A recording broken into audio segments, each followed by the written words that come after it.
அன்புக்குரிய மாணவ செல்வங்கள் அனைவருக்கும் இனிதான வணக்கங்கள். இக்காணொளியில் தரம் 5 புலமை பரிசில் பரீட்சைக்கு தோற்றுகின்ற மாணவர்களுக்கான வினாப்பத்திரம் ஒன்றோடு தொடர்புடைய மாதிரி வினாக்களும் அவற்றுக்கான விளக்கங்களையும் பார்க்க இருக்கின்றோம். அந்த வகையிலே முதலாவது வினாவை அவதானித்துக் கொள்ளுங்கள். குறித்த கண்காட்சி ஒன்றில் கலந்து கொண்ட மாணவர்களில் பெண் பிள்ளைகளின் எண்ணிக்கை ஆண் பிள்ளைகளின் எண்ணிக்கையின் 5 மடங்காகும் எனின் கண்காட்சியில் கலந்து கொண்ட மாணவர்களின் எண்ணிக்கையாக இருக்க முடியாத விடை. மாணவர்களுடைய எண்ணிக்கையாக இருக்க முடியாத விடை. ஆகவே 2 விடைகள் மாணவர்களுடைய எண்ணிக்கைக்கு பொருத்தமான விடையாக காணப்படுகின்றது. ஒரே ஒரு விடை மாத்திரம் இருக்க முடியாத விடையாக காணப்படுகின்றது. அதனைத்தான் நாங்கள் தெரிவு செய்ய வேண்டும். தரப்பட்ட வினாவிலே தரப்பட்ட தரவுகளின்படி ஆண் பிள்ளைகளுடைய எண்ணிக்கையினுடைய 5 மடங்காக பெண் பிள்ளைகளுடைய எண்ணிக்கை காணப்படுகின்றது. எனவே இது மடங்கோடு தொடர்புடைய ஒரு வினாவாக இருக்கின்றது. நிச்சயமாக மடங்கு சார்ந்த விடயங்களிலே அதிகளவாக பயிற்சிகளை செய்து கொள்ளுங்கள்.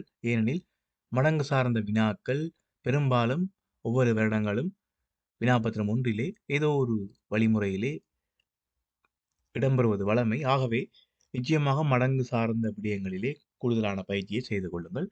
அந்த வகையிலே நாங்கள் இங்கே தரப்பட்டிருக்கக்கூடிய 3 விடைகளையும் பார்ப்போம். 290, 252, 414.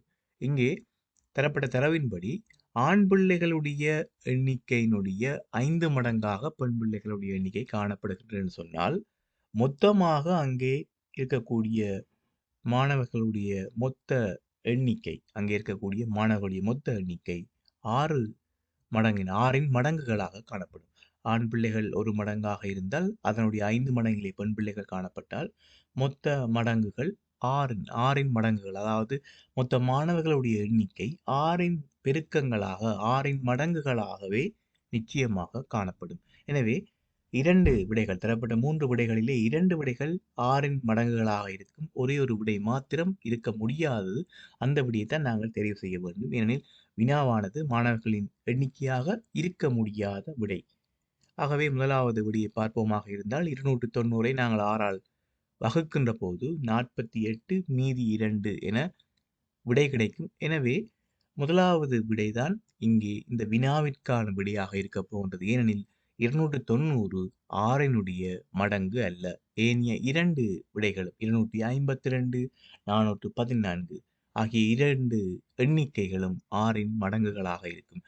ஆகவே 252 மாணவர்கள் அங்கே இருந்திருக்கலாம், அல்லது 414 மாணவர்கள் அங்கே இருந்திருக்கலாம். 2 எண்ணிக்கைகளுக்கும் அங்கே வாய்ப்புகள் உள்ளன. ஆனால் 290 மாணவர்கள் அங்கே இருந்திருக்க முடியாது. ஆகவே இருக்க முடியாத விடையாக முதலாவது விடை பொருத்தமாக அமையும்.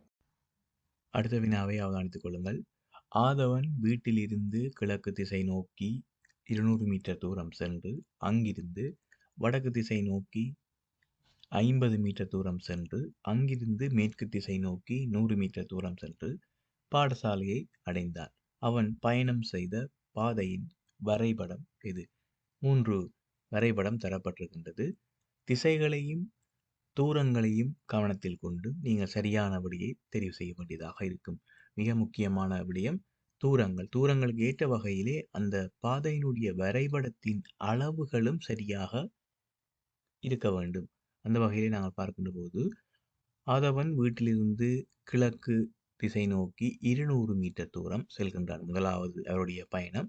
அங்கிருந்து வடக்கு திசை நோக்கி 50 மீட்டர் தூரம் செல்லுகின்றார். பின்னர் அங்கிருந்து மேற்கு திசை நோக்கி 100 மீட்டர் தூரம் சென்று பாடசாலையை அடைகின்றார். இதுதான் அவருடைய பயணத்துக்கான அந்த பயண தூரங்கள், தூர அளவுகள், திசைகள் தொடர்பான விடயம் இவைதான். இதிலே வீட்டிலிருந்து அவர் முதலாவது பயணம் 200 மீட்டர் தூரம் செல்கின்றார். வீட்டிலிருந்து கிழக்கு நோக்கி 200 மீட்டர் தூரம் செல்கின்றார். பின்னர் 50 மீட்டர், அதன் பின்னர் 100 மீட்டர். எனவே அந்த பாதையினுடைய வரைபடம் அண்ணளவாக தூரங்களுக்கு ஏற்ற வகையிலே வேறுபட வேண்டும். ஒரே அளவாக இருக்கக்கூடாது. மிக மிக முக்கியமான விடயம். ஏனெனில் முதலாவதாக 200 மீட்டர், அதன் பின்னர் 50 மீட்டர், அதன் பின்னர் 100 மீட்டர். 50 மீட்டர் தூரத்தினுடைய 2 மடங்கு அளவுடைய பாதையாக 100 மீட்டர் தூரத்தினுடைய அளவு வரைபடம் இங்கே காணப்பட வேண்டும். அதே போல 100 மீட்டர் தூரத்தினுடைய 2 மடங்கு 2 மடங்கு அளவுடையதாக 200 மீட்டருடைய அந்த வரைபட பாதை காணப்பட வேண்டும். அண்ணளவாக காணப்பட வேண்டும். ஆகவே இதனை சரியான முறையிலே நீங்கள் கவனித்து இதற்கான சரியான விடையை தெரிவு செய்ய வேண்டும். அந்த வகையிலே வரைபடத்துக்கு ஏற்ற வகையிலே நாங்கள் விடையை தெரிவு செய்கின்ற போது மிகச் சரியான முறையிலே 3வது வரைபடம் மிக பொருத்தமானதாக அமைகின்றது. அடுத்த வினாவை அவதானித்துக் கொள்ளுங்கள். மேலே ஒரு கடித உரை ஒன்று தரப்பட்டுள்ளது. இங்கு B, A என்பவற்றிற்கு பொருத்தமான சொற்களை முறையே தெரிவு செய்க.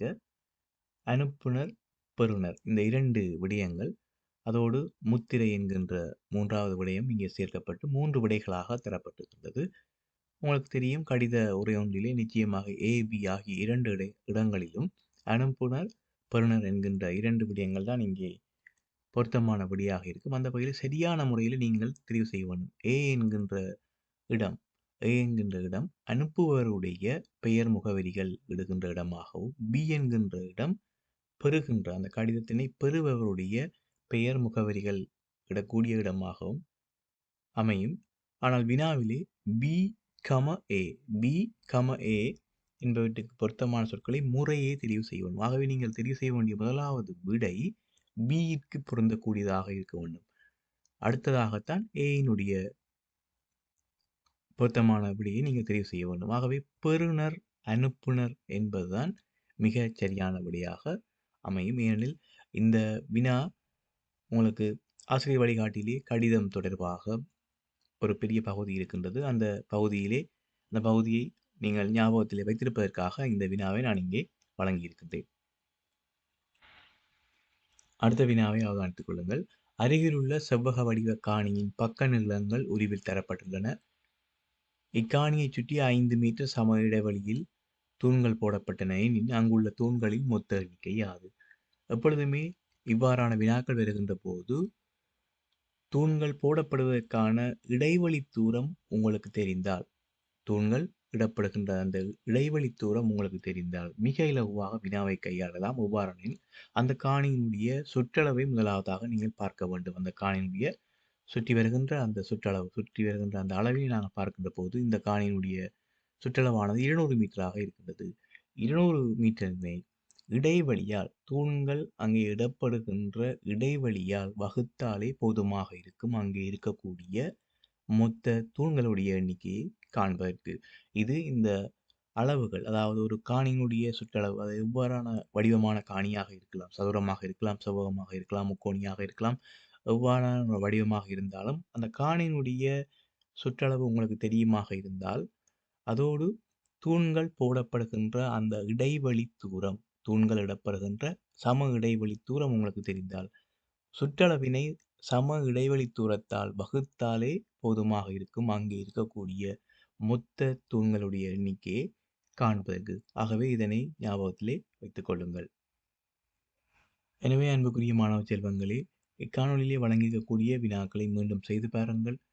வினாபத்திரம் 1 கூடுதலான பயிற்சிகளை செய்து கொள்ளுங்கள். அப்போதுதான் இறுதி பரீட்சை வினாபத்திரத்திலே நீங்கள் இலகுவாக அந்த வினாபத்திரத்தை செய்யக்கூடியதாக இருக்கும். மீண்டும் இன்னொரு காணொலியிலே சந்திக்கின்றேன். நன்றி.